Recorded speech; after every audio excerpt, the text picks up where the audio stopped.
So on the bell work, it says, which of the following is an equivalent form of 1.5x minus 2.4 quantity squared minus 5.2x squared minus 6.4? Then we have some choices. So the first thing that we're going to do is we're going to manipulate this so that we can do FOIL, get all of our like terms, and then we're going to combine like terms. Okay, so it should be pretty simple for us, nothing too terribly difficult.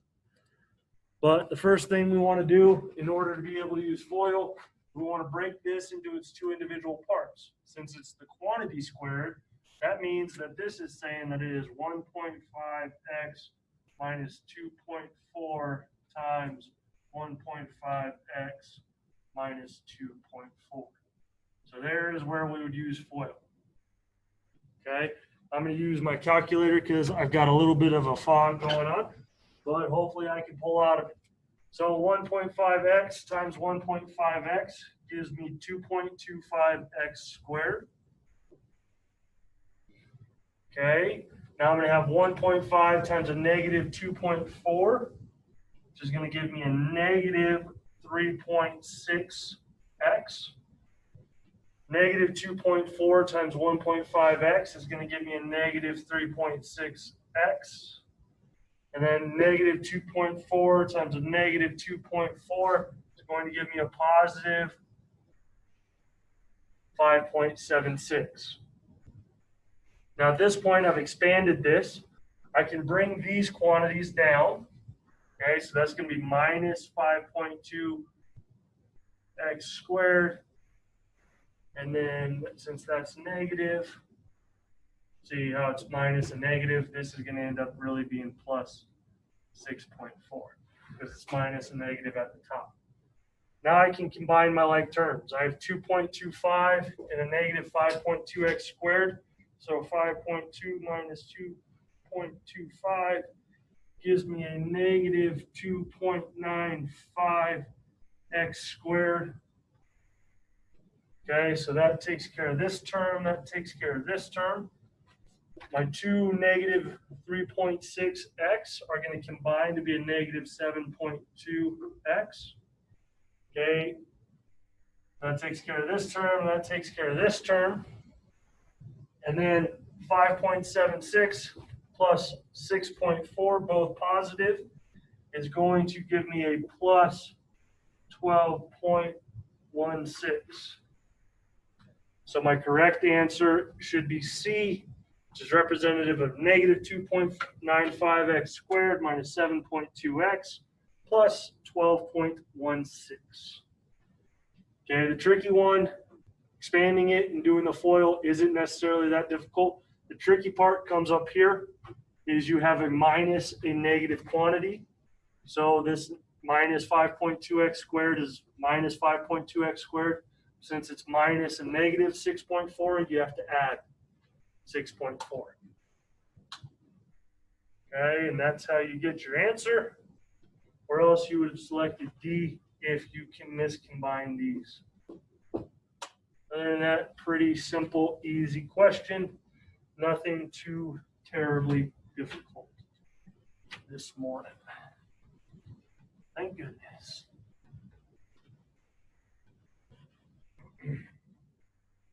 Alrighty.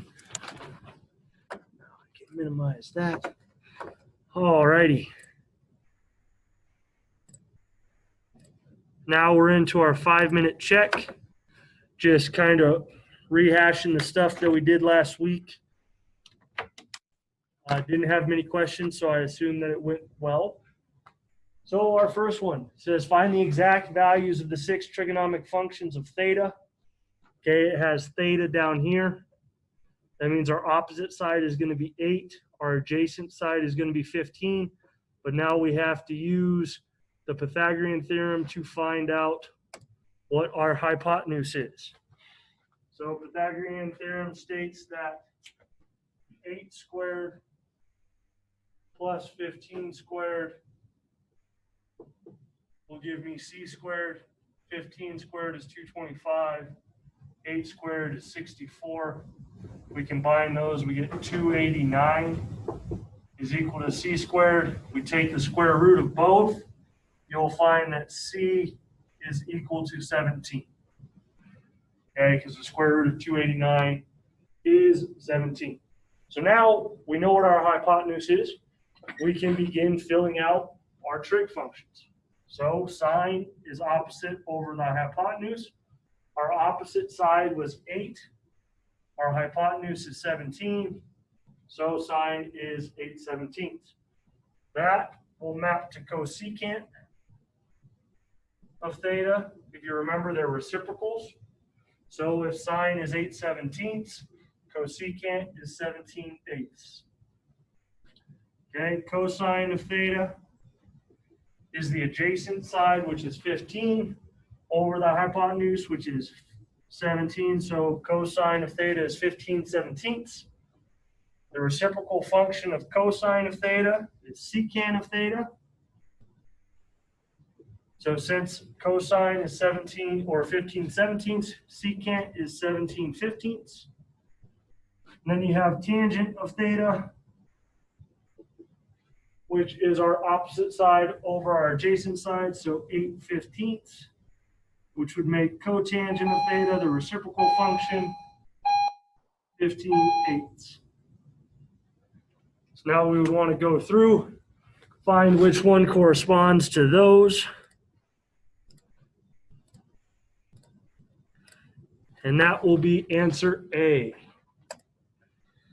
Make sure my little clicker works while I have a little bit of time. Perfect. On to the next one. So it says if cosine of theta is 3/5, find the exact value of the remaining trig functions.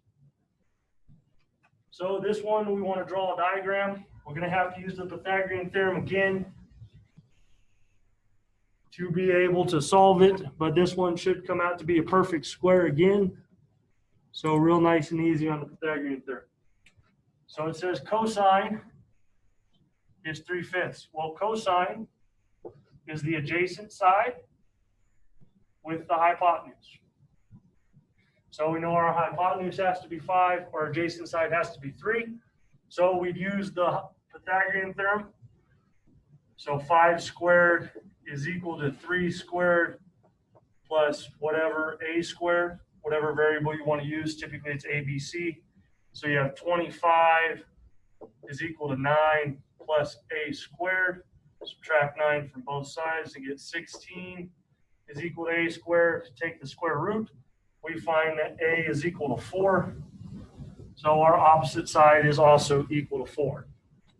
So one of the ratios is given to you because we know what cosine is, right? Cosine of theta is 3/5. Therefore, secant of theta has to be 5/3. Okay, so that one's given to you by the problem because we know that they're reciprocals. So now we take sine of theta, which is the opposite side over the hypotenuse. So we get 4/5. Cosecant of theta is a reciprocal of that. So sine is 4/5, cosecant is 5/4. Then you have tangent of theta, which is the opposite over the adjacent. So that's 4/3. And since tangent of theta is 4/3, cotangent of theta is 3/4.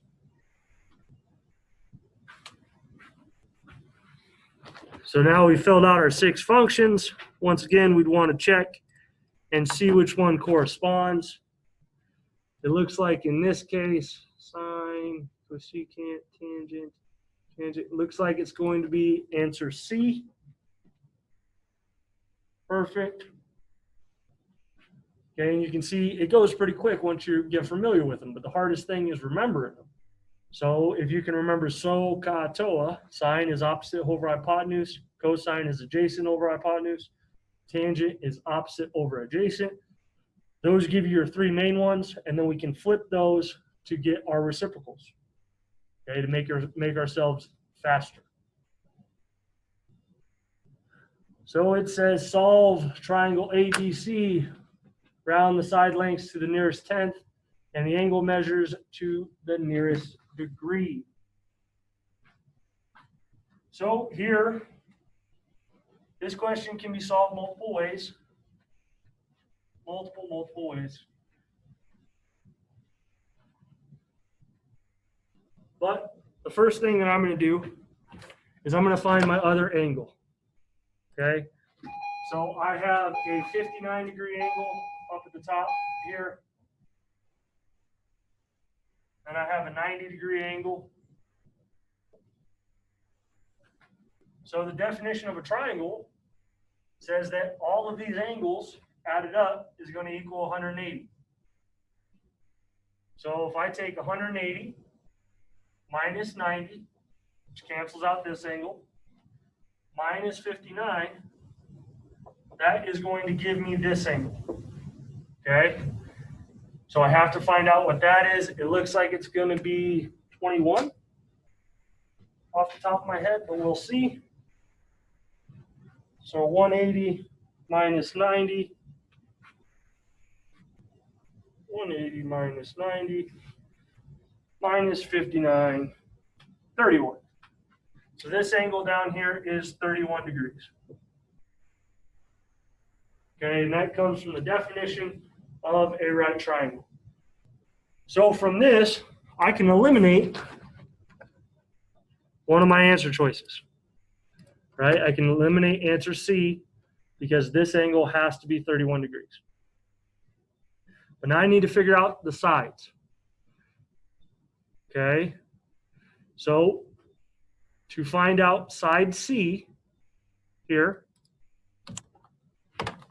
what I'm going to do, this side is here. I have 23 here.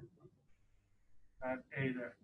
So to figure out side C, I'm going to take the cosine of 59 degrees, which says it's the opposite over the hypotenuse, or the adjacent over the hypotenuse. So cosine of 59 degrees has to be equal to C over 23. And then I can just isolate C. So I multiply by 23 on both sides. 23 times the cosine of 59 degrees is equal to angle C. Go to my calculator.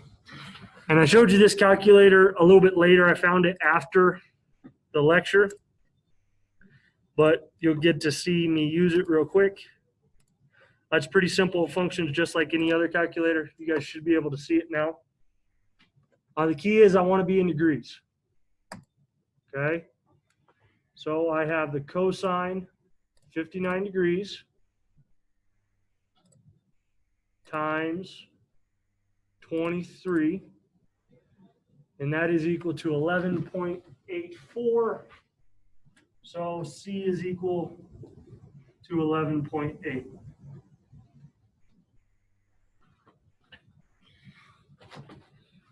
Okay, so let's see if we can eliminate any answer choices off of that.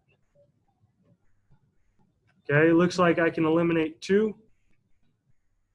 I already eliminated answer D because I knew that this angle had to be 31 degrees. I can eliminate answer choice C and answer choice A because I know that C has to be 11.8 degrees, or 11.8. Sorry, not degrees. But if I wanted to mathematically find the value of A, okay, I could take the sine of 59 degrees is equal to A over 23. So, and then just solve for A, which would take 23 times the sine of 59 degrees, which is going to be, I come back here, so I clear that, sine of 59 times 23. You can see it's about 19.7. So the side A has to be 19.7, which also corresponds to answer B. So from deductive reasoning, I can say, hey, A is 19.7, C is 11.8, the angle C is 31 degrees. Well, we eliminated all the other answer choices prior to that, so we knew pretty confidently that it was going to be B. Okay, find the value of X, round to the nearest tenth. So x is our adjacent side next to our degree measure of 61. So which trig function would work? Give you a second to think about that.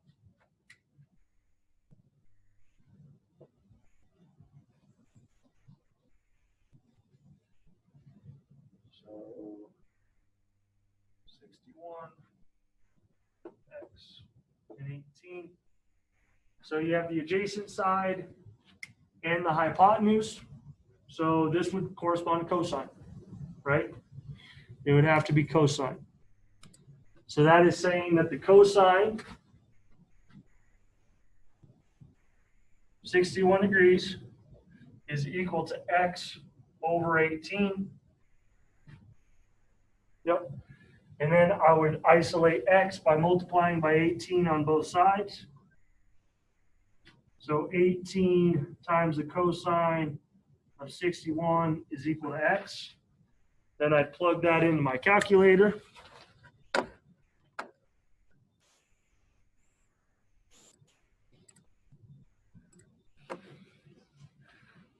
Clear it. 18 times the cosine of 61 degrees. It's roughly about 8.7. If I'm rounding to the nearest tenth, 8.726. So this 2 allows me to keep it at 8.7. So I go to my slides, find where 8.7 is. It's answer D. I'm good there. And then the final one, if cosine of theta is 2/9, find the tangent of theta. So on this one, we just want to draw a diagram, and we can place theta in either one of our acute angles. Okay, so I'm going to put theta up here. It says that cosine of theta is 2/9, so that's the adjacent side and the hypotenuse. So then what would tangent of theta be? Tangent is opposite over adjacent, so I have to find what this side is. So once again, I use the Pythagorean theorem. It says that 9 squared is equal to 2 squared plus x squared. Just call it x for the sake. So 9 squared is 81. 2 squared is 4. So subtract 4 from both sides to find 77 is equal to x squared. Take the square root, so x is equal to the square root of 77. That's not going to be a perfect square, so I want to think, are there any of my perfect squares that go into it? So my perfect squares are 1, 4, 9, 16, 25, 36, 49, 64, and then up to 81. So none of these multiply equally into 77, right? 77 has factors of 7 and 11. Both of those are prime. So really, there's not much I can do with it. So I can just leave that as the square root of 77. Then it says, what would the tangent of theta be? Tangent is opposite over the adjacent. So tangent of theta is equal to the square root of 77 over 2. Done and done. I think that was a little bit more than a 5-minute check. But it's okay. Because I'm going to eat up all your time today. We're staying in this baby till 10. I can tell you that straight up.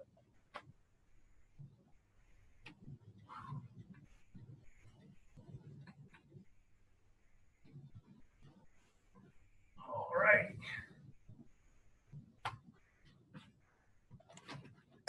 Okay.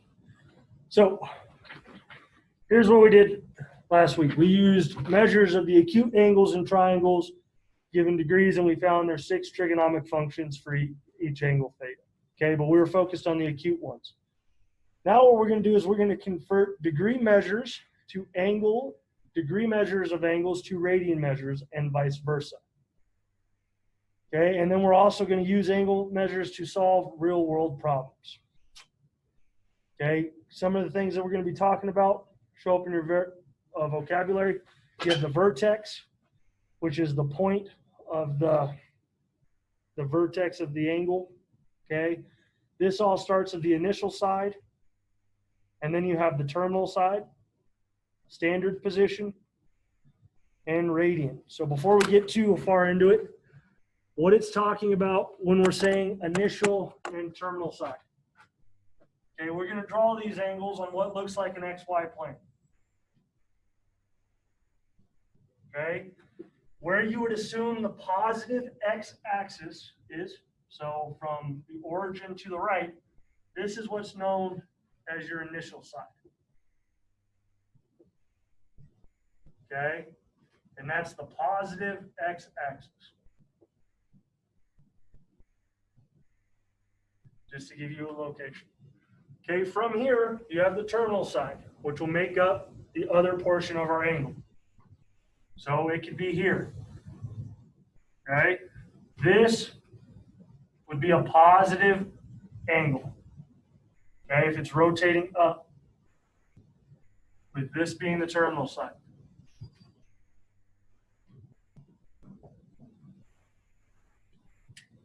Okay, and I'll do this one in red. If it's rotated opposite, where it starts down rather than going counterclockwise, if it goes clockwise, so let's say our terminal side falls here, it's in red, this would be a negative angle measure. Okay, so positive rotates counterclockwise with the terminal side from the initial side.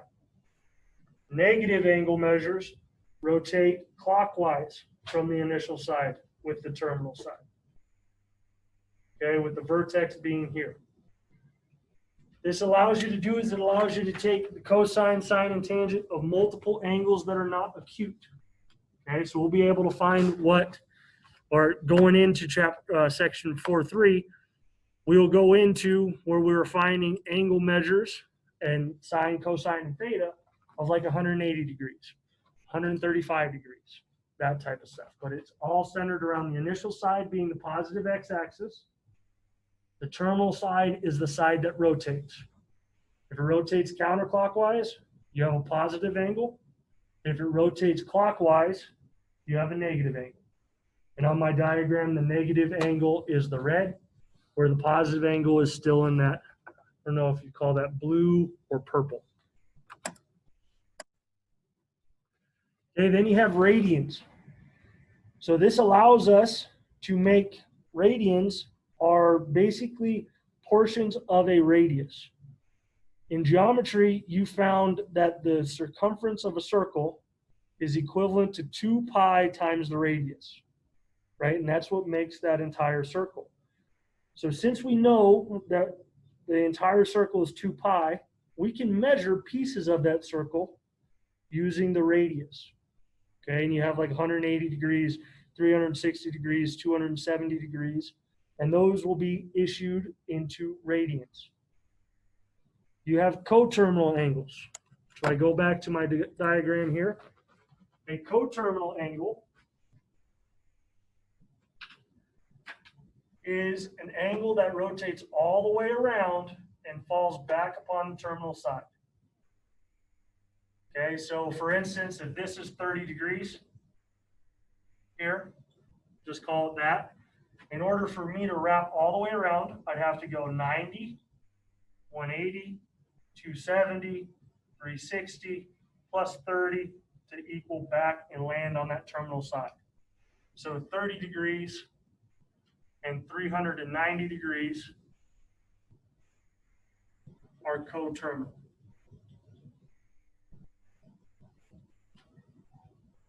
Okay, and what you'll find is that coterminal angles have the same, their trig ratios are always the same. Okay, it sets up what's known as a periodic function, with it resetting every 360 degrees.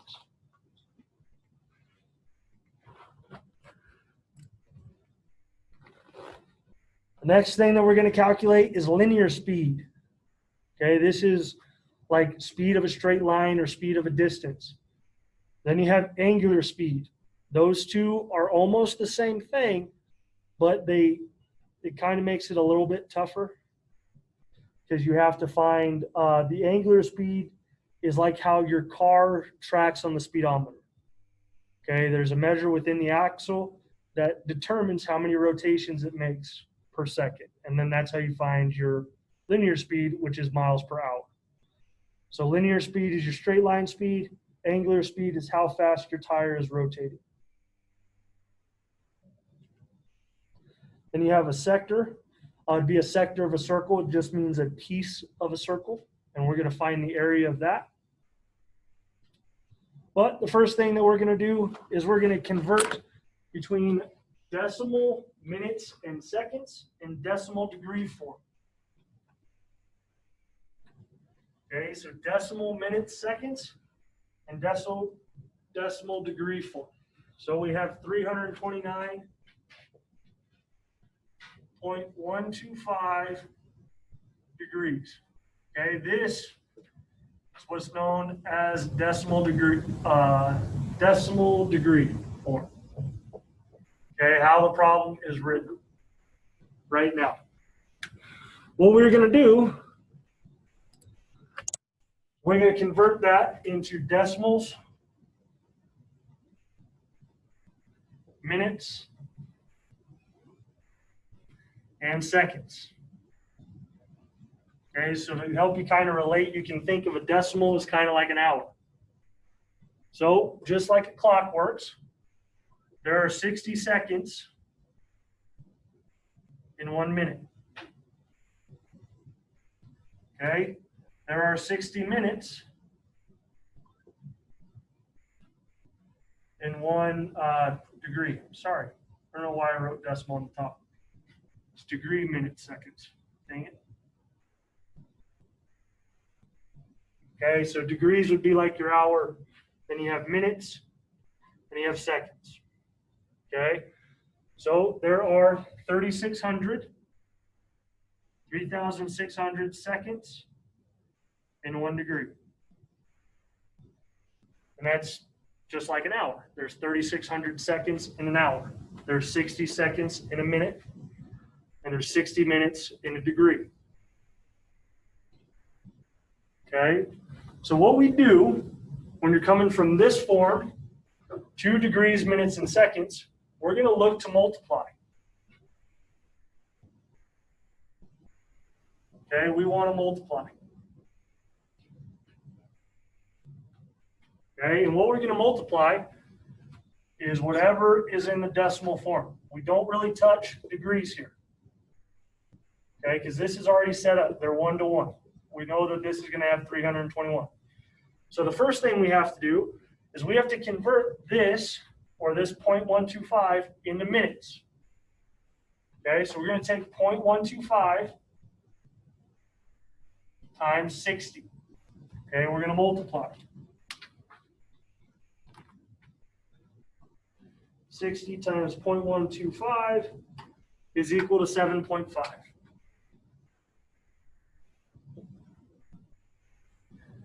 Okay, and what this gives us is now we have the minutes. Okay, this 7. 7 represents the minutes.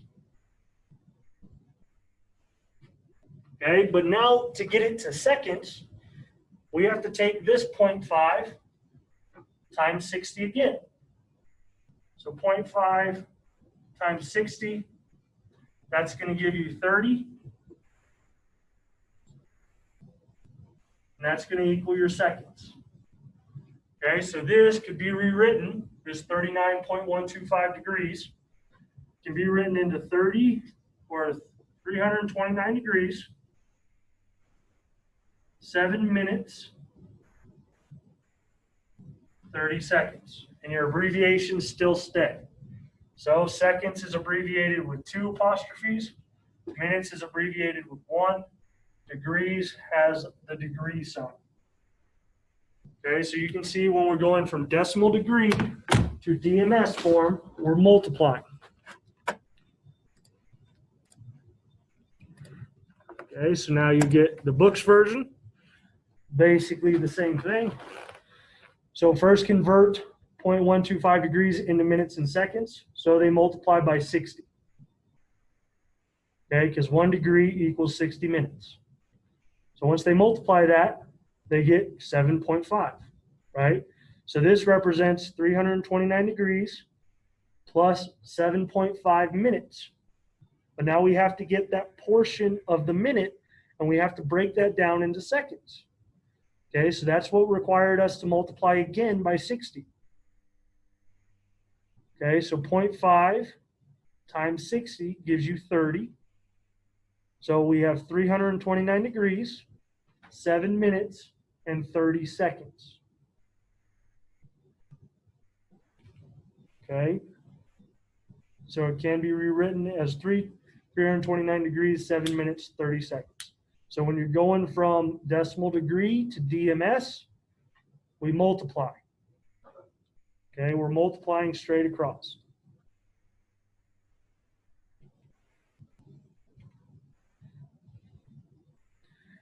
Okay, now we're given DMS, decimals, minutes, seconds, and now we want to convert it to decimal degree.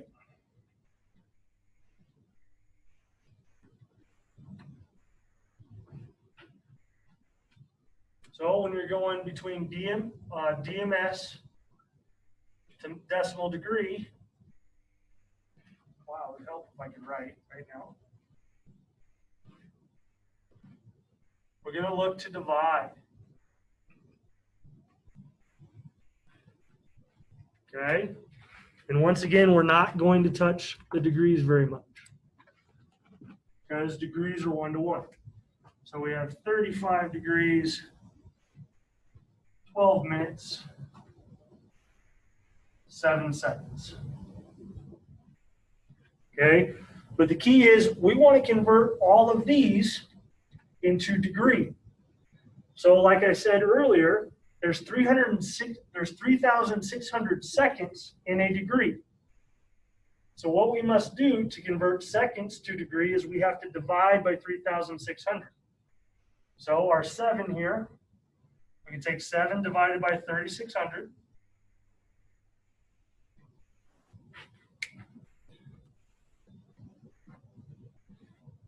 Divided by 3,600. And we're going to get 0.0019.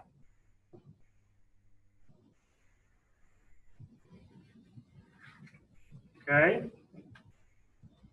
Now we're going to take our minutes and convert those into degrees.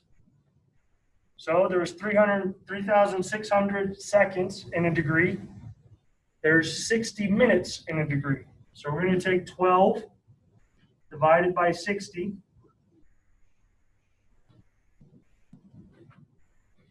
And we're going to get 0.2.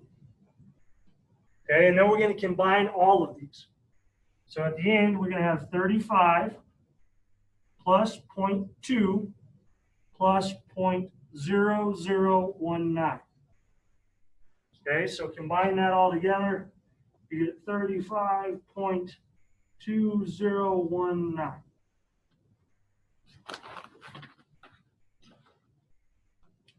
Just like that. Okay, so we want to divide when we're coming from degrees, minutes, and seconds to decimal degree. And when we're going from decimal degree to DMS, we want to multiply. Let's hope I did that right. So each minute is 1/60th of a degree because there's 60 minutes in 1 degree. And each second is 1/3600th of a degree. So here you go. You have 35 degrees plus 12 divided by 60 plus 7 divided by 3,600. Okay, and you can break it out the form that I do and just combine them all back together. So that's 35 plus 2 plus 0.002. They just rounded up because I have that 19. So 35.02. 35.202 degrees. Okay, but the moral of the story on this is you divide each minute by 60 and you divide each second by 3600. Okay, because those put them into the equivalent degree form. And then since you're working all with degrees, you can combine them like terms and scrunch them back together.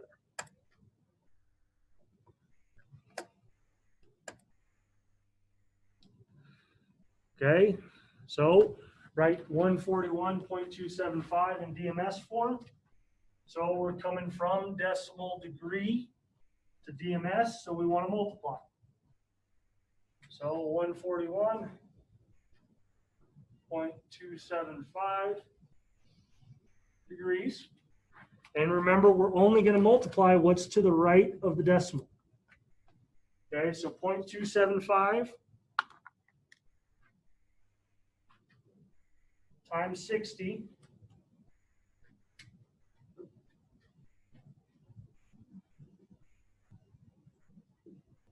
gives you 16.5. So we're going to take those minutes.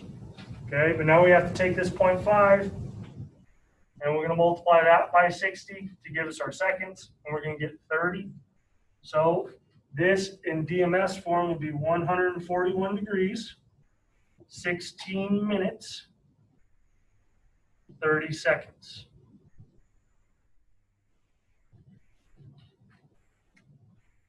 Which should correspond to answer D.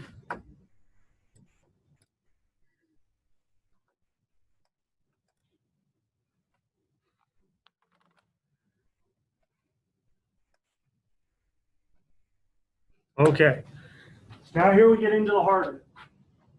As I said, radians is another way to measure degrees or to measure angles that is separate from degrees. It's based upon a circle. So it says the measure of theta in radians of a central angle of a circle is equal to the ratio of the length of the intercepted arc S to the radius of the circle. So S is our intercepted arc. R is the radius, and you can see that theta is equal to S over R, where theta is measured in radians. Okay, so our calculators for today, we're going to want to be in radian mode. Okay, a central angle has a measure of 1 radian if the intercepted arc, if it intercepts an arc with the same length as the radius of a circle. Okay, so if S and R are the same length, theta would be equal to 1 radian. Okay, and like I was saying, this is all based upon that the circumference of a circle is 2 pi r. Okay, this is the circumference of a circle. Okay, that's the whole. That's starting from this point, coming all the way back around and ending at this point. That corresponds to 2 pi r. Okay, and it doesn't matter what the radius of that circle is, it'll always have that 2 pi ratio. So let's say I have a circle where the radius is 9 feet.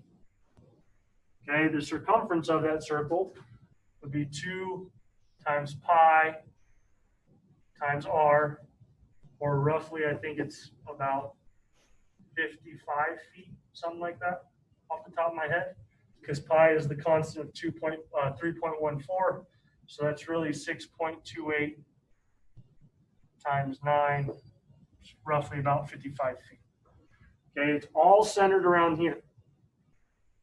But let's say we still have that 9-foot circle, or that 9-foot radius, and we're only going to go to this point.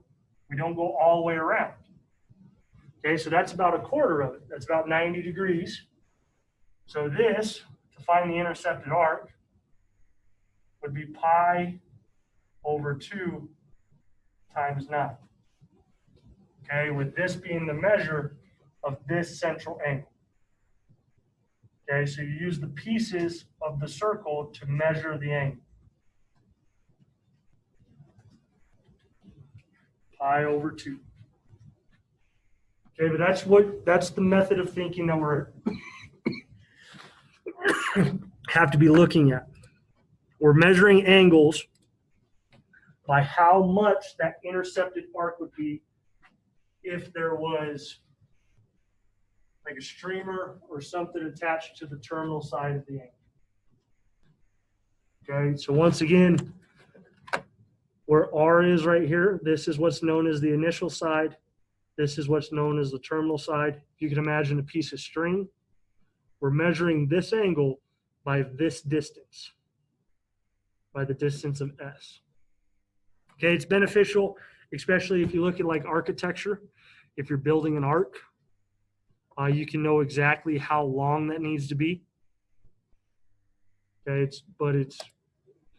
it's different, but it's kind of the same. It's not necessarily the hardest thing in the world, but you got to think about it. Okay, so to convert a degree measure to radians, we're going to multiply by pi over 180 degrees. Okay, and this is degree to radians. Okay, and then to convert a radian measure to degrees, we multiply by 180 over pi.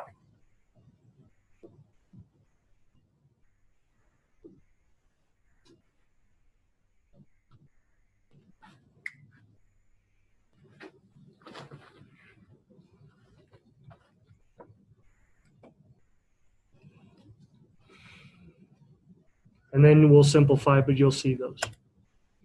Okay, so the first one, right? 135 degrees in radians as a multiple of pi. So here we're going from degree to radians. So we want to multiply by pi over 180.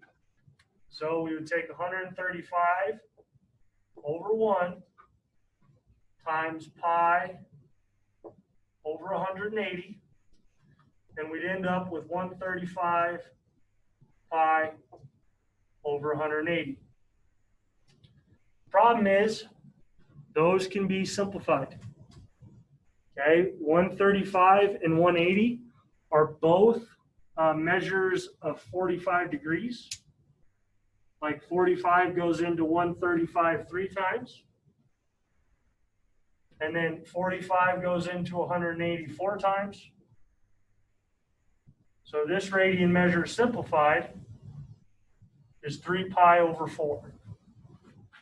Okay, and what that means is that this 135 degree angle, which would be something starting here, 135 degrees, put me right about there, right? So 135. So if I have this circle, this length is equal to 3 pi over 4 times whatever this radius is. Okay, and that's the way we have to think about it. This takes 3 times pi divided by 4, that's roughly about 2 and change. Okay, because pi, once again, is the constant of 3.14. So 3 times 3.14 is like 9.42 divided by 4 gives you about 2.5. So it means that this arc right here, this one, is about 2.5 times whatever radius it is. Okay, they don't give us the radius, so we can't find it. We can find out what that ratio is. Okay, and that's basically what it's saying. So we're measuring angles by the length of the intercepted arc, which is expressed in radians.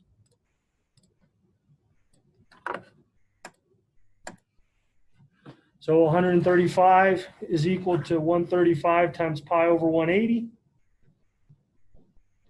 And then it's simplified down to 3/4 pi. Okay.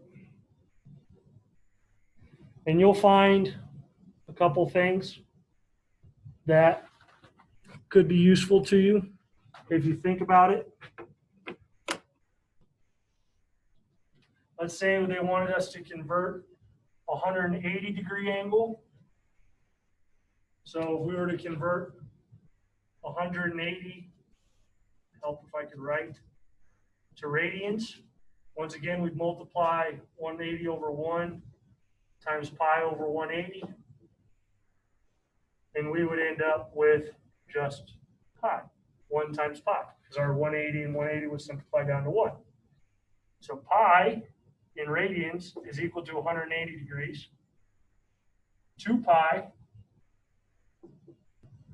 is equal to 360 degrees. Okay, if 180 degrees is pi, then 90 degrees is going to be pi over 2. Okay, pi over 4 is equal to 45 degrees. Pi over 3 is equal to 60 degrees. And it's just because of how they simplify. Because if it's a 90-degree angle, you'll end up with 90 over 180. So that simplifies to 1/2 pi, or pi over 2. If it's 45, you'll end up with 45 over 180. Simplifies down to 1/4, so pi over 4. 60 degrees, once again, over 180, it'll simplify down to 1/3. Multiplied by pi, it's pi over 3. Okay, and these are the ratios of whatever that intercepted arc would be. All we'd have to do is multiply it by the radius to find the arc length. Okay, and certain things, it'll just click. You got to think about it, though. 360 degrees is 2 pi. So 180 degrees would just be pi. If 180 degrees is pi, then 90 degrees has to be pi over 2.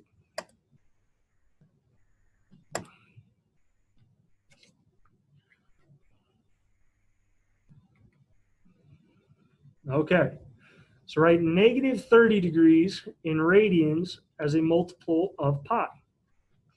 So this is a negative angle. This is a negative angle. So if our initial side is here, that means that it's rotated down 30 degrees.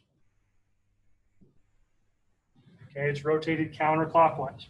Does that change anything in the way that we're going to calculate this? The answer to that is no, it really doesn't. We're still coming from degrees to radians, so we still want to multiply by the same thing. So we take negative 30 degrees over 1 times pi over 180, and we'd end up with negative 30 pi over 180, which would simplify down to a negative pi over 6. Because negative 30 or 30 goes into 186 times. So we'd simplify that fraction to get negative pi over 6.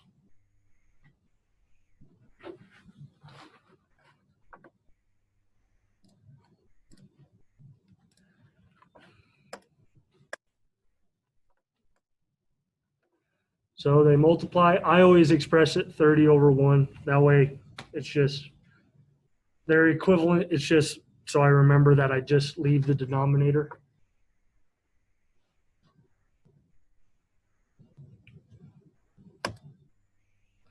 Okay, so here, write 2 pi over 3 in degrees, okay, or 2/3 pi. So here, we're coming from radians and trying to get it into degrees. So that's going to be the bottom one, where we want to multiply by 180 over pi. Okay, so we have 2 pi over 3 times 180 over pi over 1. So the pi's are going to cancel out. Oh, 180 over pi, sorry.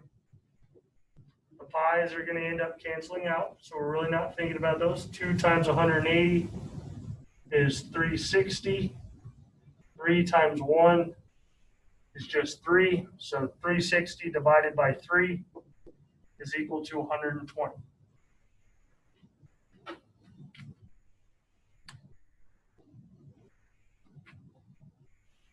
That's because you can cross cancel the pi's. 2 times 180 is 360. 3 times 1 is 3. 360 divided by 3 is 120.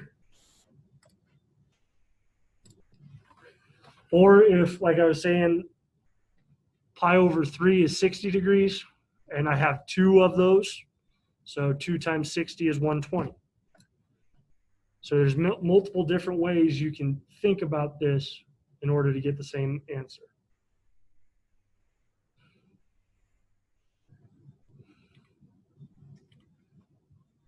Okay, write a negative 3/4 pi, or 3 pi over 4 in degrees. So once again, I'm going to multiply by 180 over pi. So 3 pi over 4 times 180 over pi. Pi's are going to cancel out. 3 times 180 is equal to 540 divided by 4. 540 divided by 4 comes out to 135.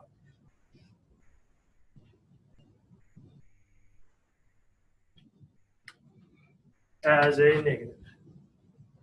Because it's just negative, all it did was just multiply or fall back onto itself. Let me double check that. Yep, 135.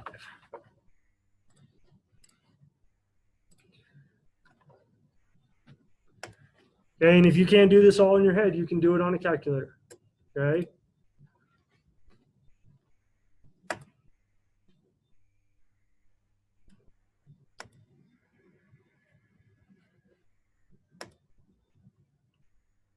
Okay, write 150 degrees in multiples of pi. So 150 times pi over 180, that is going to give me 5/6 pi after it's simplified. 5/6 pi. Yeah.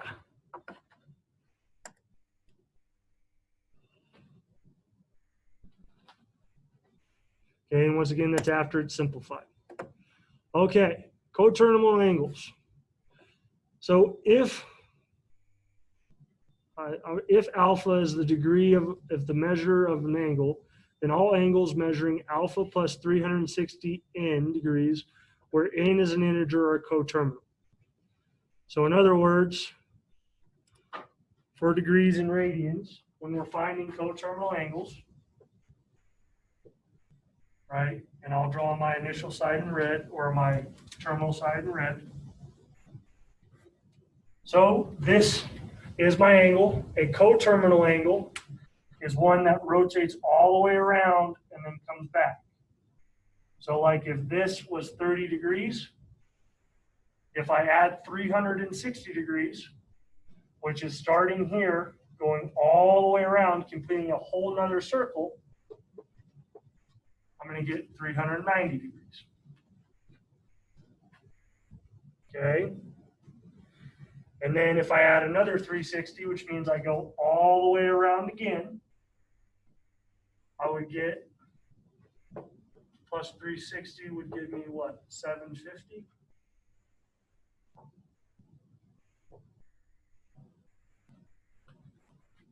Okay. But it also works the other way.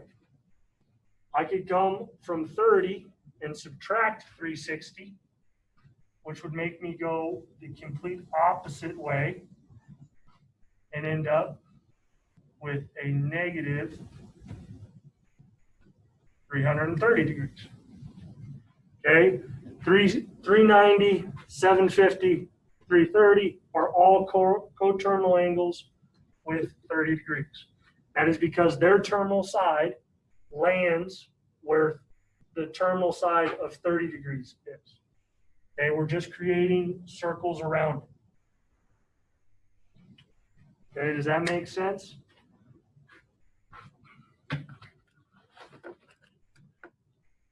Yeah, those would be 3 options of a coterminal angle of 30. 390, 750, and negative 330. Okay. And it's because 360 degrees represents an entire circle.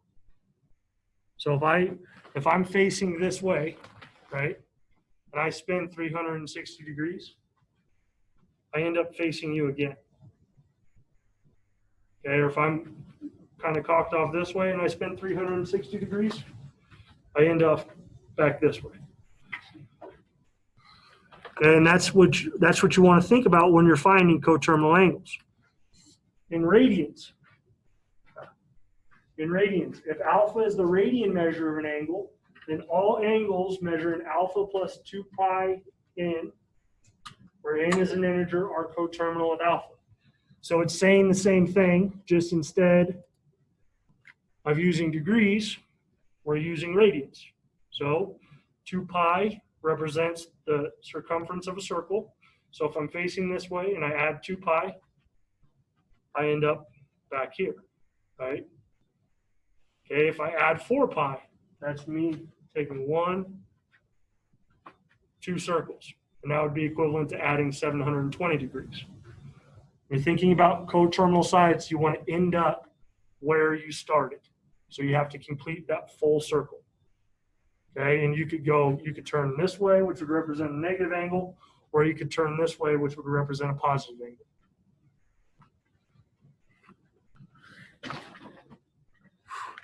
Getting dizzy, making me do charades.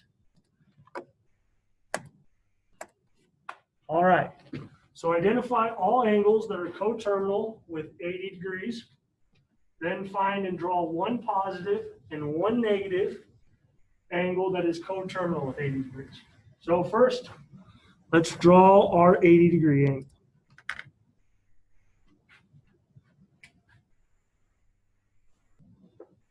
Initial side is here. Terminal side, right about there, is roughly 80 degrees. Right? Okay, so how do we find the first positive coterminal angle? Well, we started this way and we want to go all the way around. So we would take 80 plus 360, which would give us 440.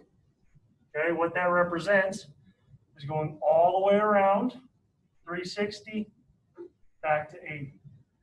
Okay, going positive. So we're rotating clockwise.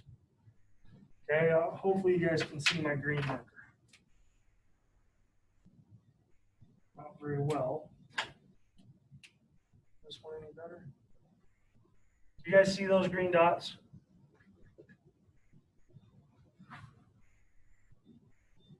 Yeah, it looks like it.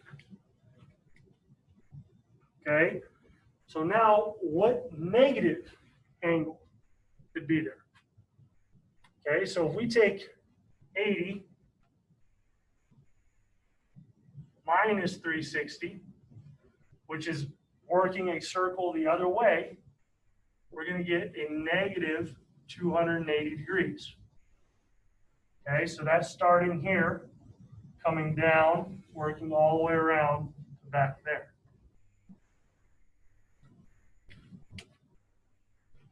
Okay, and what we have to remember is that on this slide,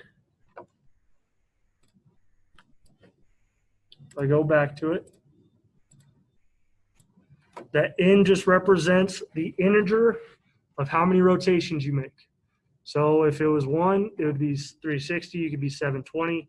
If it's a negative 1, that's a negative 360, negative, okay, using it that way. This just corresponds to the rotations you're making. So all angles measuring 30. Now should draw a negative. Opposite. Is that just those circles around? Yes. Yeah. Yep. So Leah, I don't know if you can see it. So my purple one was the initial 80 degrees. My red one is rotating all around to get 440 degrees. And then my green one comes opposite back to the terminal side. Okay, but that's how you would draw those angles. Good question.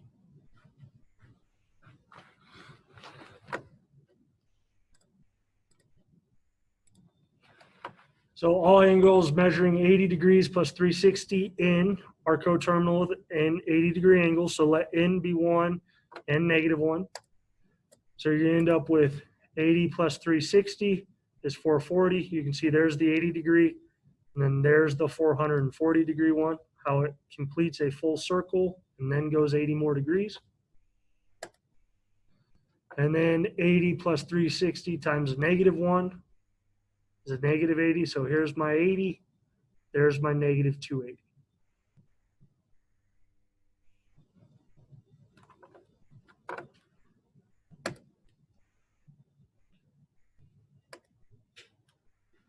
Okay, so identify all angles that are coterminal with a -π/4. Then find and draw one positive and one negative. So this one is the same thing. It's just we're going to be adding a positive 2 pi and we're going to be subtracting a -2 pi. Here it gets a little tough because we're dealing with fractions. Okay. So we have our angle, the -π/4. It's right about there. So that's π/4 negative. So now, if I take a -π/4 plus 2 pi, okay, I have to get it into common denominators, right? Still has to be. So that would be 8/4. So plus, so that's 2/1. In order to carry this out, since I'm dealing with fractions, I have to have this be a common denominator. So really that's -π/4 plus 8 pi/4. Okay, and that's going to give me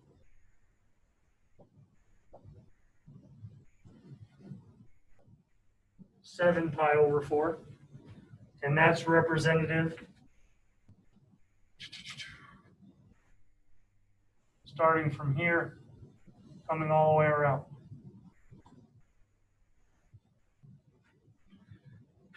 That'd be 7 pi/4 on the positive one. And then to find the negative angle, it'd be -π/4 plus a -8 pi/4, which would give me a -9/4 pi, which is starting here, going all the way around, and then continuing that π/4. Radians is a little bit tougher to find the coterminal angles because, like I said, you're dealing with fractions, so you have to have a common denominator.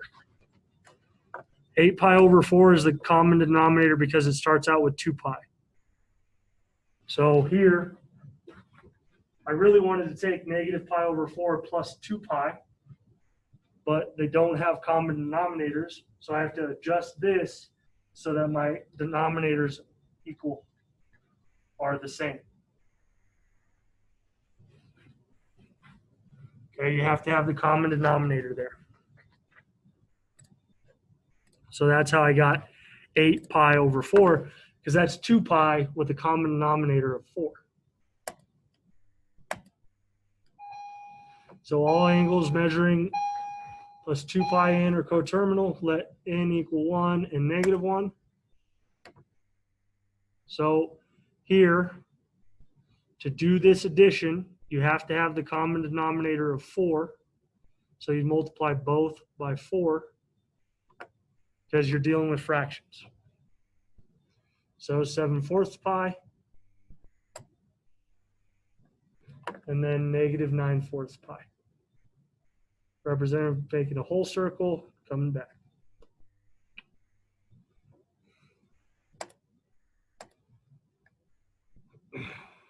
So here, identify one positive and one negative angle. So we're going to add 360 to get 486. I'd buy that, And then 360 minus 126 is 234. So this answer should be A. So once again, just adding 360 in with our integers being 1 and negative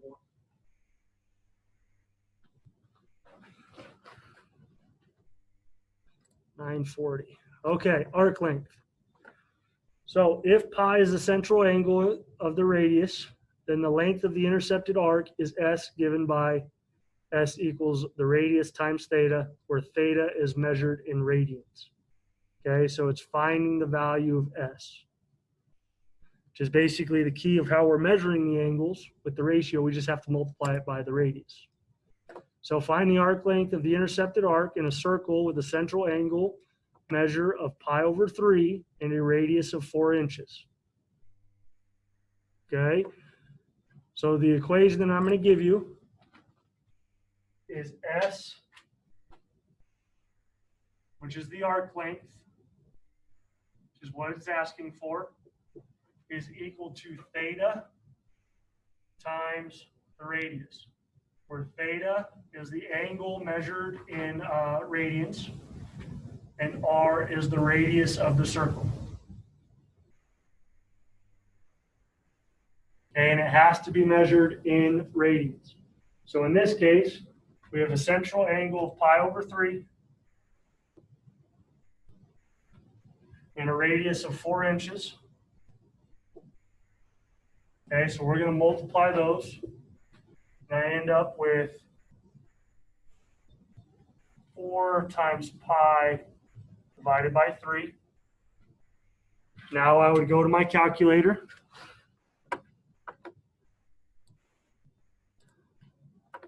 Okay, where's my, so clear that.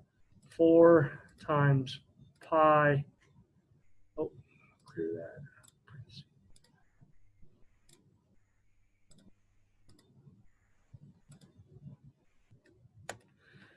So that is my arc length, about 4.18. So that's roughly about S is equal to 4.2.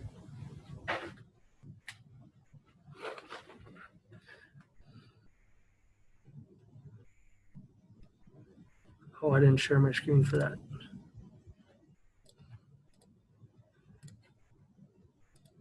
Okay, you can see how I punched it in. I put parentheses, 4 times pi divided by 3. That's how I got 4.88.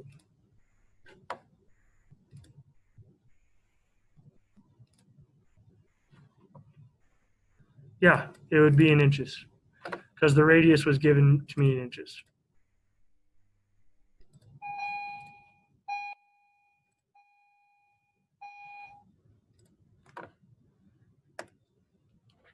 So arc length, 4 times pi over 3.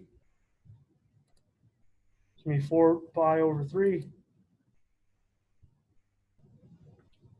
Okay, you could leave it here or you could leave it here. Either or would be accepted. I'd break it down and put it into the decimal form and actually simplify that.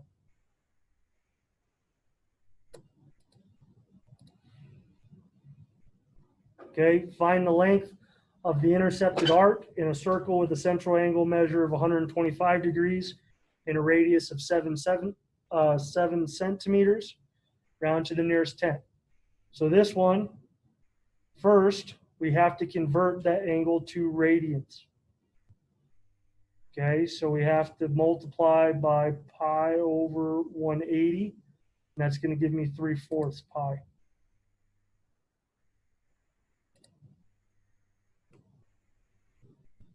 Okay, so they convert it 2536. That's just the simplified version.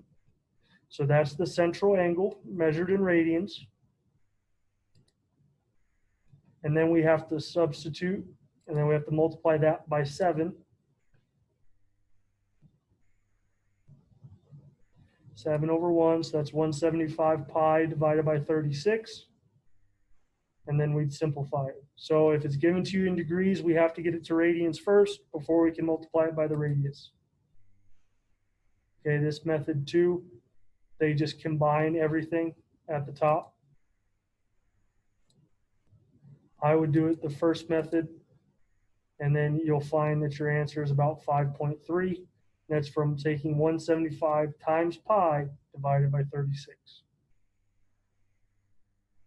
But the key to arc length is it's a pretty simple formula. It's just S is equal to theta times R, but theta has to be in radians. So you have to convert to radians first.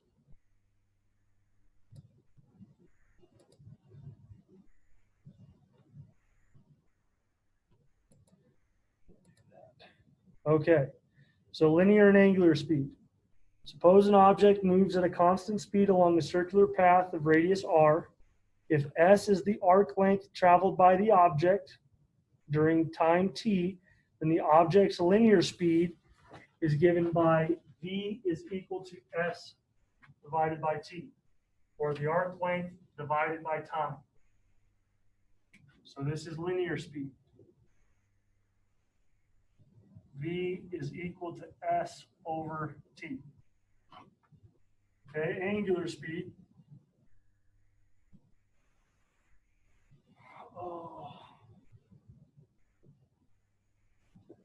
Is equal to theta divided by t.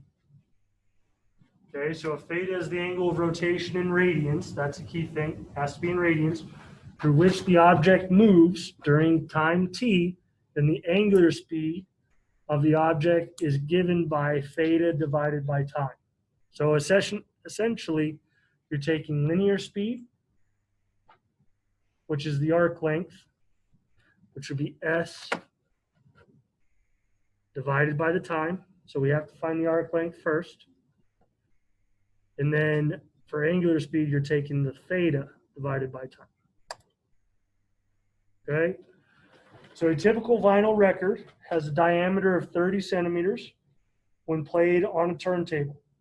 The record spins at 33 1/3 revolutions per minute. Find the angular speed in radians per minute of a record as it plays. Round to the nearest tenth. So here, first thing we want to do is that's 33 1/3 revolutions. So that means it's completed 33 circles and then 1/3 of a circle in that minute. So first we have to find the angular speed, we have to find that angle. So we have to multiply that by 2 pi. Okay, that's because each rotation measures 2 pi radians. So 33 circles and 1/3. Okay, and that is going to be our angle, and then it's just divided by per minute. Because, so you can see they multiplied 33 1/3 by 2 pi. And they got 66 2/3 radians, 2/3 pi radians. That is our theta. That is the angle measure. And then they just put it into the angular speed formula. Okay, so the angular speed is 66 2/3 pi radians, or about 209.4. And you can multiply that too. So 66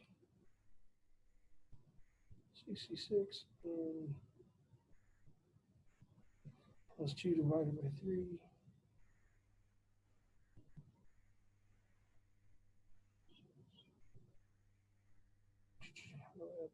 66 plus 2 divided by 3.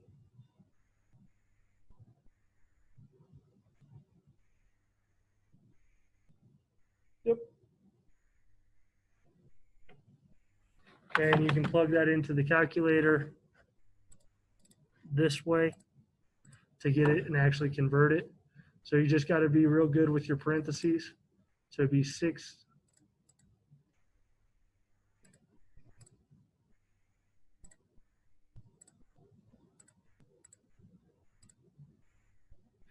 And you can see that's the 209.4. 209.43. which is where they got that answer. You just got to put your parentheses in and around it. So remember, angular speed is theta over time. Okay, this one's going to be a little tougher because it's linear speed. So a typical vinyl record has a diameter of 30 centimeters. When played on the turntable, the record spins at 33 1/3 revolutions per minute. Find the linear speed at the outer edge of the record as it spins in centimeters per second. Jerks, making it that way. Okay, so the first thing we got to do here is we got to find theta again. Okay, because we got to find our arc length. So it said it made 33 1/3 revolutions. So we're going to take that times 2 pi again, and we're going to end up with 66 2/3 pi. Okay, and that is our angle. But now we have to take this times 15. Okay, because that's our radius, because they give you the diameter of 30 centimeters. So 66 2/3 pi. So it's 209.43 times 15. That gives me 3,141. Okay, and this in centimeters is my arc length.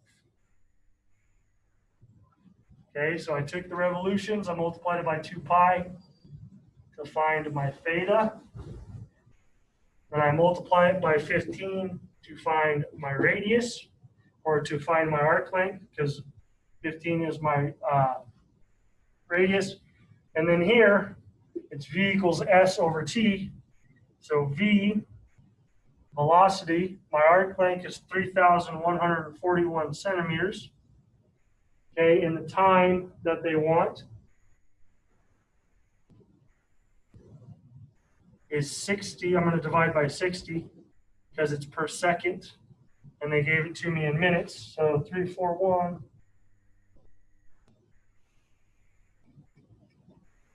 by 60, and I'm going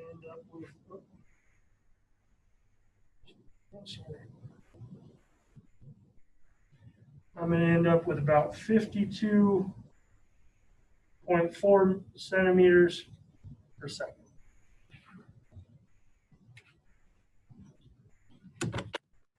Okay, and they'll walk you through it again.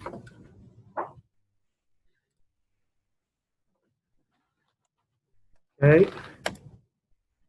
So once again, this is them. A rotation of 33 1/3 revolutions corresponds to an angle of rotation of theta. So they have to find theta first, because that's what gives you the arc length. So theta was 66.2/3. Okay, S is the radius times theta.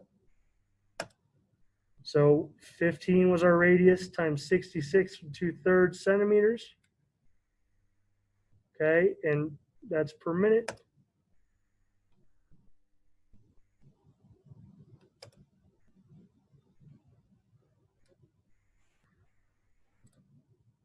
I don't know why they gave you that.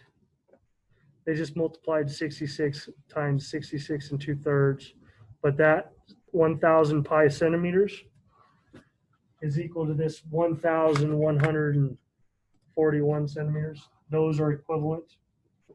That last section that they showed there. I don't know why they just didn't multiply it by pi, just to make it more difficult.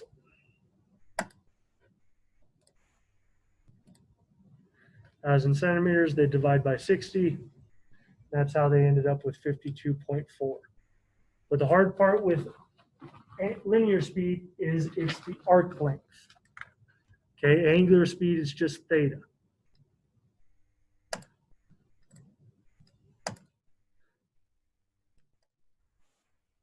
Okay. Last one. It's important. because there are some questions, and then I'll rehash the formulas so that you have a good idea. Okay, so area of a sector is given by 1/2 the radius squared times theta, and theta is measured in radians.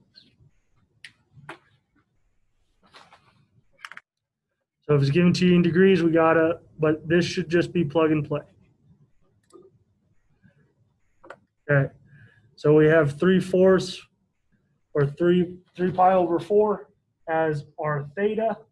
Our radius is 5, so we want to plug it directly into our formula.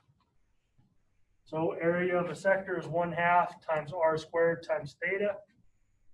So if I just plug in these numbers, I use A for area, 1/2 times 5 squared times 3 pi over 4. Okay, 5 squared is 25.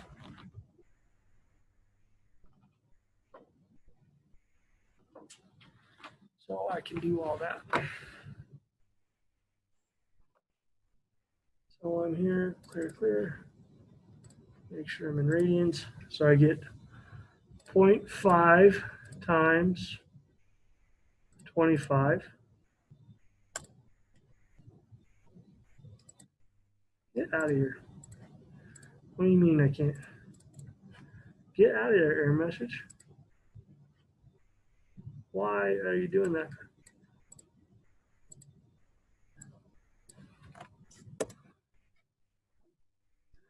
.5 times 25 is equal to 12.5. That's times the quantity of 3 pi divided by.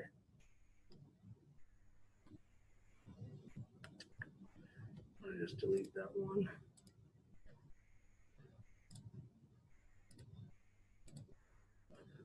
So 29.45.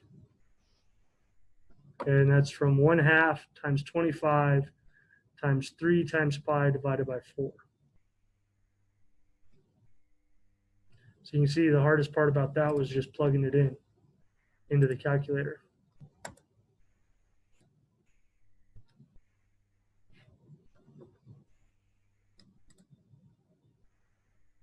.5 square meters.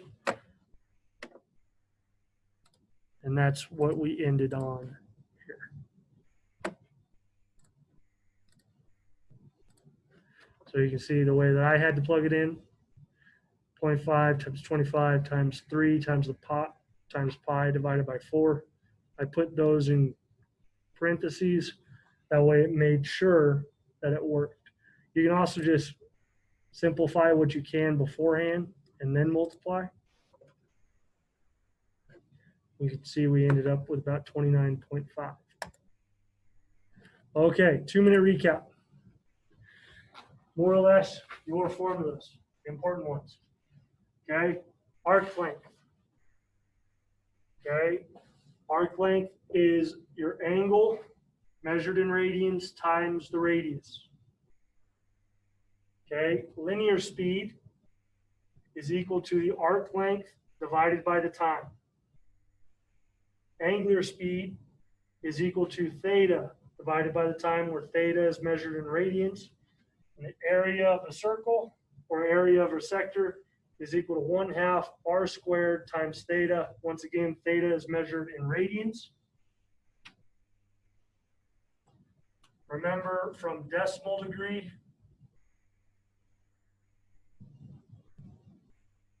to DMS, we multiply. From degrees, minutes, seconds to decimal degree, we divide by 60 and 3600 to make sure that you equal into a degree. And then coming from radians to degrees, You multiply by pi over 180. And then from degrees, or from radians to degrees, sorry, messed that one up. From radians to degrees, you multiply by 180 over pi. And then from degrees to radians, you multiply by pi over 180.